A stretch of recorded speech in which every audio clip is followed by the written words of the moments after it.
Assalamualaikum warahmatullahi wabarakatuh.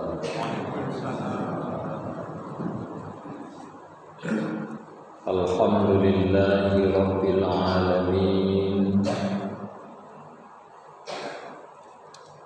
alladzi hadana li hadza wa ma kunna linahtadiya laula an hadana Allah.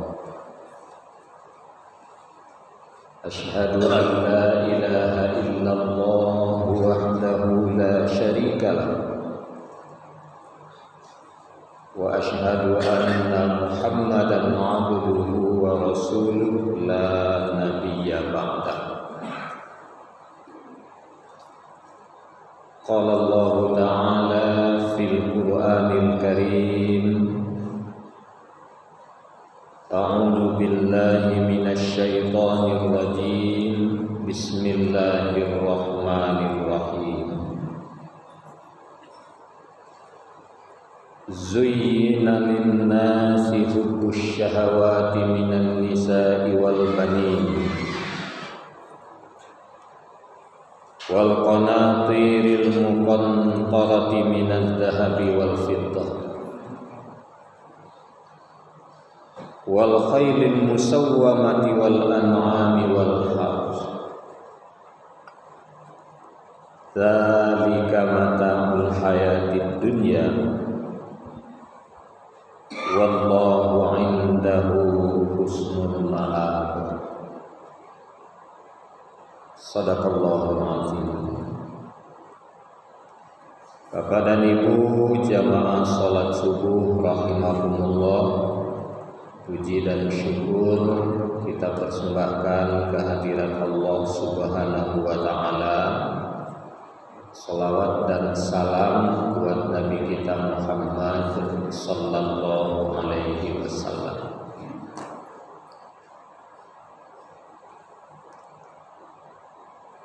Salah satu musuh terberat kita di dunia ini adalah hawa nafsu. Kenapa dikatakan terberat? Dia selalu menjerumuskan kita, tapi dia tidak pernah kelihatan. Dia bekerja menghancurkan kita, kita sering tidak menyadarinya. Padahal banyak ayat dalam Al-Quran, hadis Nabi yang memperturutkan hawa nafsu itu, fa innal jahima hiyal ma'wa. Yang mampu mengendalikan nafsu itu, fa innal jannata hiyal ma'wa. Semakin lama dunia ini dibentangkan oleh Allah, manusia semakin mati-matian memperturutkan hawa nafsu. Dunia ini semakin indah menurut pandangan manusia. Inilah yang dikemukakan oleh Allah dalam surat Ali Imran ayat 14. Zuyyina lin-nasi hubbus syahawati minan nisa'i wal banin. Kelihatan indah menurut pandangan manusia,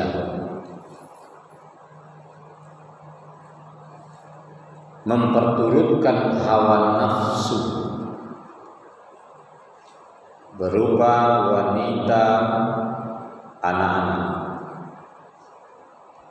Wal qanatiril muqantarati minadh dhahabi wal fiddah, harta yang bertumpuk-tumpuk berupa emas dan perak.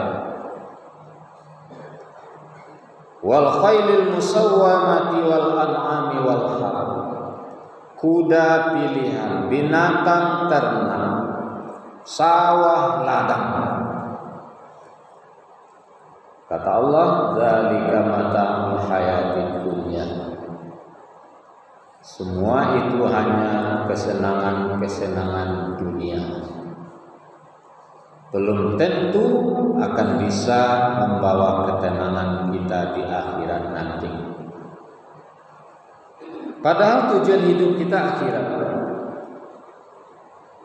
Dunia ini seharusnya menjadi ladang amal untuk kembali ke akhirat. Kalau punya bekal cukup pulang ke akhirat, semua yang ada di akhirat senang. Samo jawab kai merantau, dimodali merantau, dilapeh bersama-sama. Kadang-kadang mandua bantai ayam lo malape awak perantau. Kalau pulang kayo, sado orang menyambui awak. Indah di sana mengaku di sana aja jawab. Dek karena pulang kayo. Tapi coba pulang miskin. Di sana ditanya orang di sana tuh, sana sakang tuang. Kadang dia kakak apa, dia kakak ama, tapi dia bangsa pulang. Tak nyakui sebagai di sana juga. Pulang ke akhirat juga demikian. Tidak ada yang senang dengan kita kalau kita pulang miskin ke akhirat.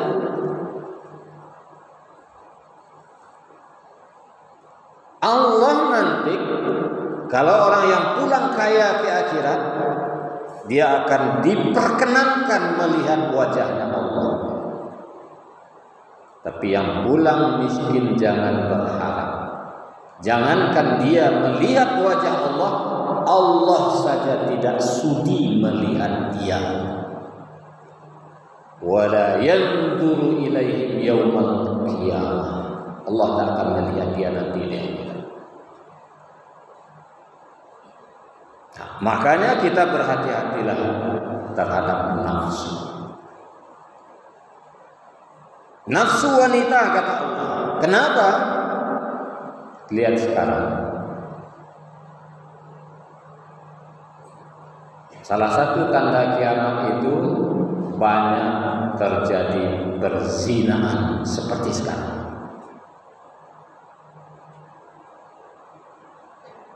Orang tidak malu lagi berzina. Hamil di luar nikah, orang tak malu.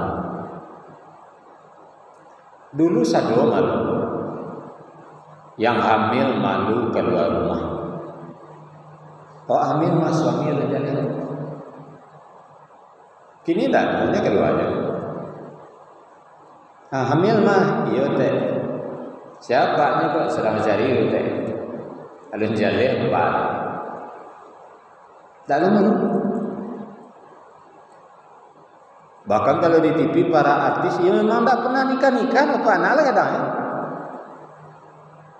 Tak ada rasa malu. Bahkan di TV kode Yahudi punya namanya, nama dia itu tuh nak berubah. Bazina sekarang aja, tak tentu laki yang alaku tu, bencong tu laku di TV ini. Jadi pembawa acara host di TV, bencong tu laku di TV ini. Nang keluar dari penjara, artis dan narkoba segala macam laku. Itu nak ketujuh dia. Orang tua tidak merasa bersalah jadi anaknya hamil di luar nikah. Ba anak tu ba anak tu teh itu ba ala jawab lepas saya dan pengajian. Jauh malaikat isu lagi saya itu jawab lepas. Di pungkang ada malaikat sekali itu jawab. Lepas saya dan pengajian malaikat ada di sini itu.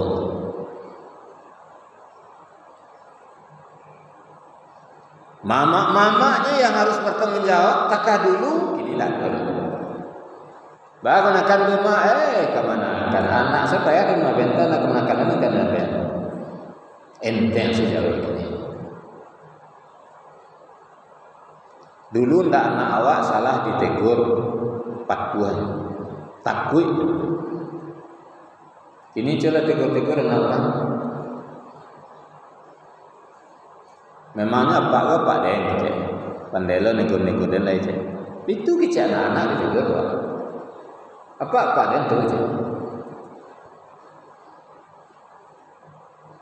Itu yang terjadi. Bahkan seks menyimpang pun kini apa dan ibu. Kini virus HIV/AIDS kok disolok banyak. Dek kerana hubungan sejenis. Hasil survei, hasil penelitian lebih 100 pasang tinggal di kota Solo. Kau nama undang azab Solo, kok diazab Solo, kok dia Allah, kok diantara. Takkah dimasuk Nabi Lut dulu.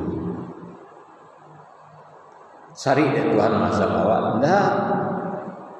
Kini kampung orang takut tsunami di Padang lari ke Solo, Merapi lari ke Solo, sangko Solo aman. Kalau Allah mau, kuat tiga dan teruki ya. Nah udah teh dari bawah dan talang nyelapin saya sumbe ada Allah. Atau bah kampung saya main kuat tapi danau Singkarak di danau Singkarak. Dari kampung batu dalam tuan nyu halau saja habis. Nyelapin sumbe danau itu Allah. Sari di Allah. Tak.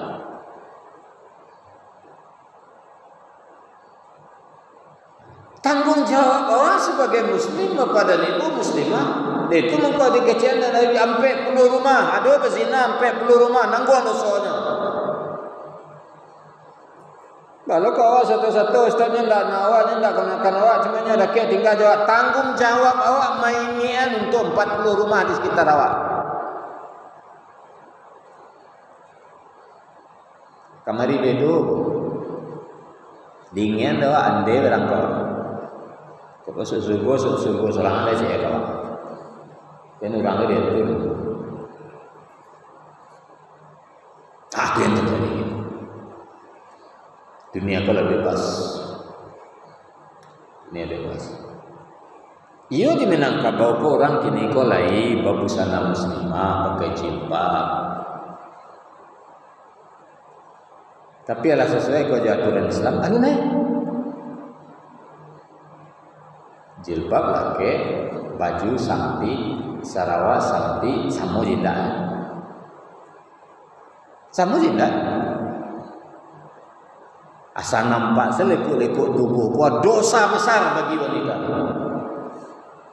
Walaupun terdetik, walaupun tak jarang, tapi itu besok. Nah, bagaimana kau dikatakan di situ kecintaan terhadap anak-anak wal banin. Awak memperlukan tapi anak. Setahun, 2 tahun, 3 tahun, 5 tahun nikah, dah dapat anak. Oh, dah tanggung-tanggung kamari pai lihat do orang ngecen tepek berubek. Lanyo lagi anak dia tuan dak baca. Para anak pandai. Tanggung sih. Semakin banyak anak, semakin lama mempertanggungjawabkannya misuh dari lain. Ya ada ulama mengicil apa dan dia kira ini suatu pos pemeriksaan. Nah, pos pemeriksaan anak, pos pemeriksaan harta kekayaan, pos pemeriksaan pangkat dan jabatan. Tanya satu. Tiba di pos pemeriksaan anak kecil mereka, bu berarang anak. 3 balik mereka. Panggil ke 3 balik, tanya ke 3 balik. Lai sujud, lai kebersaji, lai baca Quran, lai beribadah, lai patuh ke Allah ke Rasul, kalau tidak tanggai bertanggung jawab. Lama presul. Di bola Pak, terang nak. Tak ada dah mereka. Tak ada nak. Apa yang lagi ni cakap? Senang lah orang tak ada nak besok dia kira. Tak tanya-tanya tentang anak. Jadi kecampur rugi benar lo tak punya anak. Jadi buat benar lo hati di dunia kan tak lagi anak dia tuan. Di pos pemeriksaan anak aman. Orang punya anak banyak belum tentu nasi esok dia kira. Apalagi anak mode-mode kini kuah, bang bertanggungjawabnya siapa? Di awal bapak turian tu akanlah anak. Tak peduli dia, ini sembahyang, ini mengaji, ini hendak kandaknya, nak sekolah, kemana nak sekolah? Nak berkendaraan, nak auto, nak Honda, lagi ya. Tapi lupa. Imannya bagaimana? Ibadahnya bagaimana? Akhlaknya bagaimana? Karena ini kejadian itu kecintaan terhadap anak. Kalau tidak hati-hati menghancurkan kita, jangankan di akhirat, di dunia kan banyak orang nan seso dan perangai anak. Banyak yang seso. Takut ya anak, nampak anak serbucik. Stres dia anak, diusia dia anak, diterlantarkan oleh anak, dicaci maki oleh anak, disiksa oleh anak, dibunuh oleh anak. Tak seketika kasus ini. Anak membunuh ibu kandung, anak membunuh bapak kandung. Cuma kini kau kan ditulis asal ada membunuh tak itu, itu orang gilo. Jadi orang gilo kini dah jadi jadian. Itu saja, siasa dibunuh orang tidak boleh orang bunuh buaya itu gilo nak. Kalau kecik Ambon tak nama ngecek gilo itu gilo. Dia orang bunuh tu kecik gilo, anak ngecek gilo itu gilo. Sado orang gilo. Abang kok gilo. Penguasa salah gilo rakyat banyak dia nyong. Akhir aja. Jadi tak gampang apa tu. Makanya diingatkan kecintaan terhadap anak jangan menghancurkan kehidupan awak sampai ke akhir. Sudah tu alai wal qanatiril muqantarati minaz zahabi wal fiddah. Kecintaan terhadap harta. Abi hari dia tu. Jago lalu mencari harta pengenal sampai malam. Pulang bisu harta aja balik, bisu cari harta abi dia. Kalau le jalan kewajiban tak masalah. Solat le aman. Le jalan dengan baik, lain tak talam baik, lain tak tinggal. Tapi rezeki zakat le dibayar, anak yatim, fakir miskin le dibantu, le diselamatkan. Tak masalah. Tapi biasanya kalau orang lah kecintaan terhadap harta itu lah sangat luar biasa. Kalau apa ya? Payah keluar itu, tapi enggan mengeluarkannya. Karena dikecian menumpuk harta atau harta yang bertumpuk-tumpuk.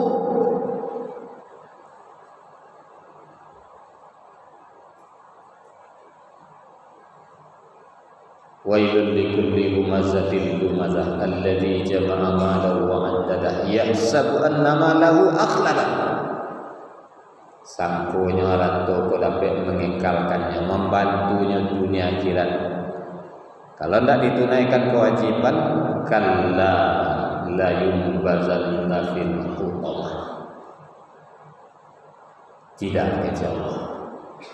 Mereka yang menumpuk-numpuk harta tanpa menunaikan kewajiban kepada Allah akan dilempar ke dalam neraka utama. Jadi Nabi riwayat dia tu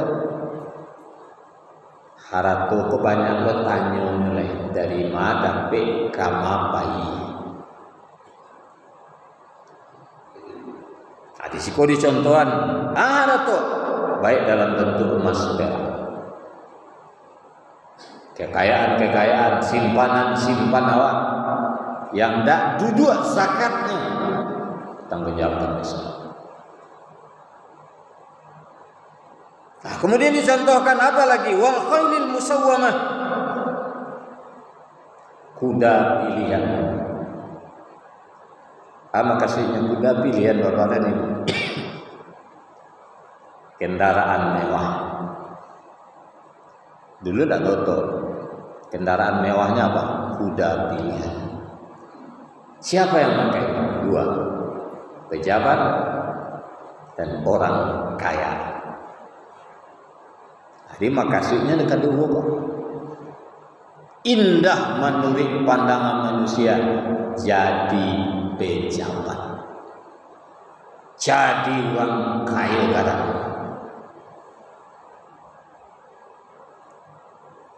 Padahal belum tentu indah. Karena indah menurut pandangan manusia itu barabui udah.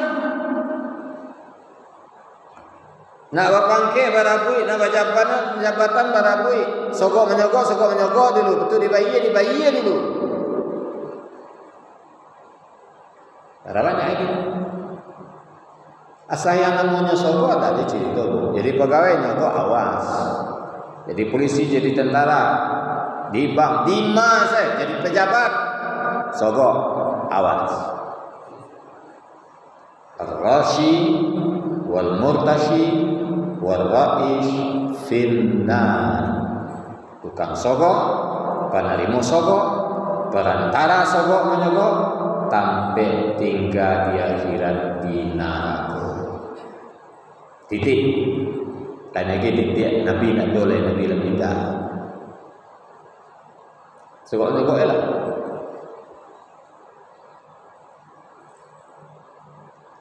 Di dunia sudah banyak gini. Kepala daerah masuk penjara, menjual jabatan. Jadi kepala dinas bayar sekian, dia kecil ande punya jual. Punya ande nak jual. Jabatan jual.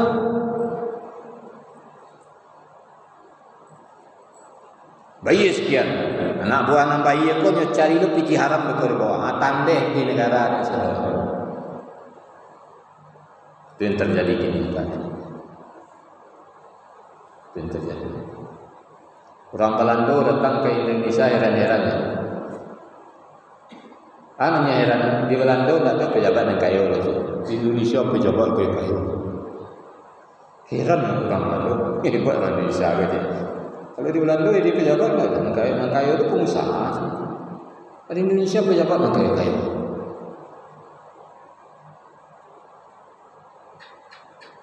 Nah, ini yang terjadi. Jadi makasihnya di situ pakai kuda pilihan, harta kekayaan bermewah-mewah. Dia menurut awak tak masuk akal. Nya lagi ini anak dia kete auto 7 tak ada ni bawa 9 miliar ada projek untuk apa? Tak nafsu dah. Tahu betul? Apa kau tak nafsu? Apa kau tak mubazir di sisi Allah? Kalau mubazir, innal mubazirina kanu ikhwana syayatin. Kalau untuk kebutuhan disuruh malah silakan. Kalau mau butuh pakai helikopter, apa helikopter? Butuh. Tapi bukan untuk bermegah-megah, untuk membuat kita angkuh dan sombong dalam hidup. Wal an'am, binatang ternak. Dijadikanlah untuk berbangga-bangga, menghabiskan waktu. Sama jadi masa Nabi Sa'labah. Awak dengar kisah mulunya miskin, teragaknya jadi orang kaya meminta ke Nabi. Lanyo kawan dia Nabi, ambo khawatir Sa'labah. Kok lah kaya disuruh kufur. Oh indah ya Rasul. Ambo kalau kaya tambah tahan disuruh. Bodohan, pergi modal kembiang sepasang, berkembang. Sabalun kayo, dek miskinnya kamu saji. Kalau lah perang ke Sa'labah kamu saji di sembayang, bininya belum bisa sembayang di rumah. Karena dari seluruh pakaian yang ada di rumah hanya satu setel yang layak dipakai untuk sholat. Sudah Sa'labah sembahyang saji buat pagi pulangnya ganti pakaiannya pakai lo de istrinya jadi tu istri sembahyang itu na banse itu tapi sembahyangnya tak tanggung dari ibu tak sama je orang kini dah ibu banse tigo menerima ken saruang dia mungkin nah tiap tahun sembahyang dah ada. Lagi tadi dah kan mungkin apa? Dia belum pasal nerima mau tigo ke. Sujud dah ada. Itu salah bah. Tapi ketika lah dapat rezeki, lah kembang biak, kambing menjadi 100 ekor, 200 ekor. Mula-mulanya berjamaah mulai tinggal. Lima sembahyang sedih padang rumput, dekat kambing-kambing banyak. Sudah itu tinggal mana sembahyang sia-sia. Sudah itu hari Jumaat tidak sempat saklabah kamu saji pergi sembahyang Jumaat. Bakapai Jumaat, hampir induk kambing sekali malahian. Terpaksa jadi bidan kambing saklabah dulu orang lah Jumaat jadi masaji.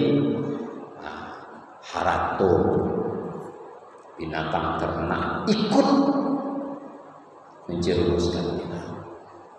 Walhar sawah ladang tanah. Kau tanah kau paling kau bayu sudah kira. Paling kau bayu. Ya mau sejangka tanah orang kau pakai doang. Sejangka. Kok 100 meter ke situ 100 jangka. Siapa punya? Bagi siapa punya awak? Padahal tak punya awak.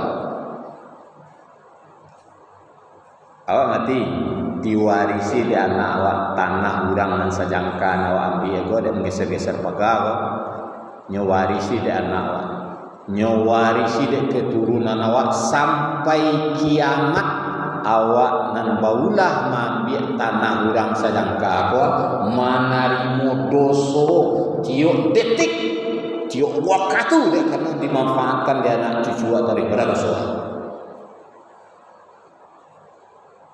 Jadi enggak enteng persoalan tanah kalau babah ayo kalau piti jadi itu orang dah biar makan habis itu ndak habis tanah itu ndak habis makanya daripada tanah orang tak pakai dah biarlah tanah awak pakai dah pada membayi dia kira itu tapi awak tak peduli tak jadi mana tanah awak ada peluang bawa pengadilan. Tentu menang, ayo menang lah pengadilan manusia lah mereka. Hanya tak punya awak, tapi awak menang lah. Tak diakui kepada Tuhan hasil pengadilan manusia. Tak.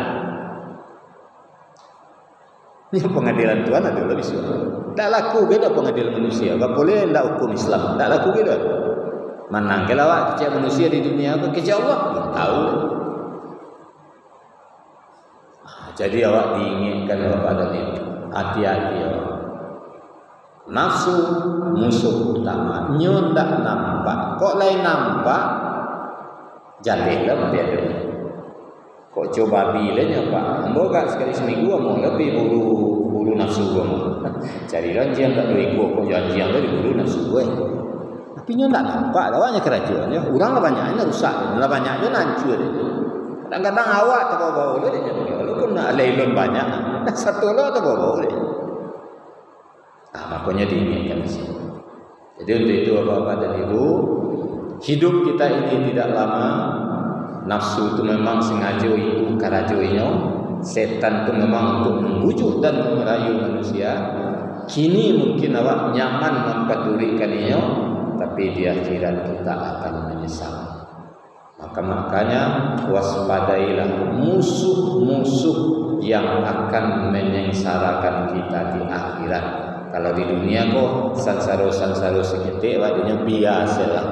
Tapi di akhirat tidak ada jalan lain kecuali neraka kalau awak disansarakan dengan nafsu. Jadi Bapak dan Ibu, barangkali itulah beberapa hal yang perlu menjadi renungan. Bisa Bapak dan Ibu lihat nanti Ali Imran ayat 14. Kita waspadai ini karena sengaja dimuat oleh Allah karena ini banyak terjadi di tengah-tengah umat. Demikian, terima kasih. Banyak maaf. Wassalamualaikum warahmatullahi wabarakatuh.